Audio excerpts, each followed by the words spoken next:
There are voices shaping your life. Some are loud, some are subtle. All of them are forming you. Most people believe they are navigating those voices correctly until they encounter pressure, the issue that inflames them, the thought that governs them, the reaction they cannot control. And in that moment, what is inside becomes visible. Welcome to The Voice in the Reckoning. This is not motivational content, it is diagnostic. We examine the voice of self, the voice of the world, the voice of the demonic, and the voice of the Holy Spirit. Because the danger is not hearing a voice, the danger is misidentifying the source. Spiritual warfare is not theatrical, it's cognitive. And what repeatedly governs your mind will eventually govern your life. Discern the voice, submit to the Spirit, govern yourself. This is The Voice in the Reckoning.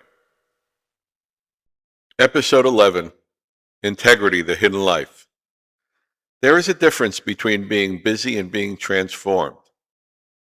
Many people can quote truth, far fewer are changed by it. Today I want to talk about integrity, not reputation, integrity. It is the hidden part of our life. The truest measure of your spiritual life is not what people see, it is what remains when no one is watching. The conversations no one hears, the thoughts no one knows, the motives no one applauds. That is where integrity lives. And from a spiritual standpoint, it is the actual participation in the life of God.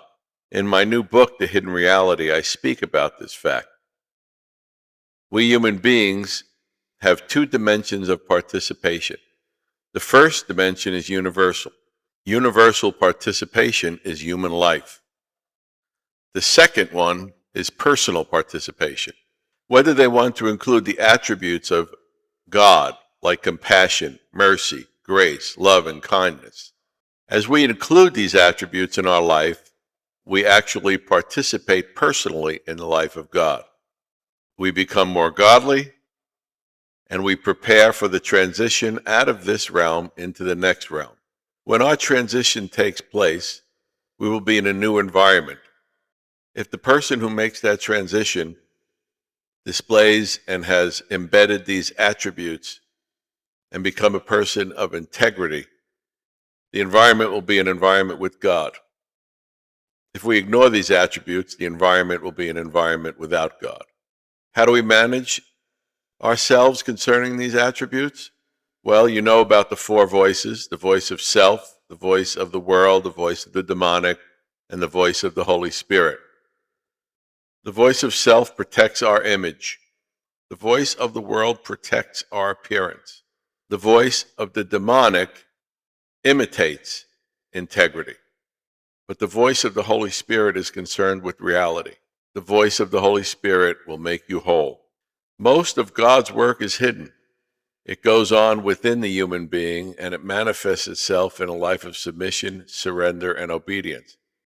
That kind of life will not gather an audience. It will not gather recognition, but it will slowly shape the heart. So ask yourself a question. Am I being the same person in private that I am in public? Is the inner person the same as the outer person? If not, you have to ask, which voice am I listening to? God is interested in who you are becoming, not merely what you are accomplishing. Discern the voice, submit to the Spirit, govern yourself. This is The Voice in the Reckoning.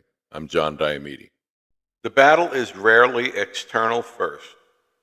It begins internally, in thought, in agreement, in reaction, in what you repeatedly allow to govern you. The world will speak, the self will react, distortion will present itself as truth. But the Holy Spirit still brings clarity, not confusion, not condemnation, clarity. And discernment begins when you stop automatically agreeing with every voice in your mind. Examine what is shaping you. Examine what you repeatedly defend. Examine what continues to produce instability, because what governs the mind will eventually govern the life. Discern the voice, submit to the Spirit, govern yourself. This is The Voice in the Reckoning. I'm John Diomede. For more information, visit our website, voiceandreckoning.com. If you want to contact me, use the email on the website. I am available for seminars, speaking engagements, podcasts, and more.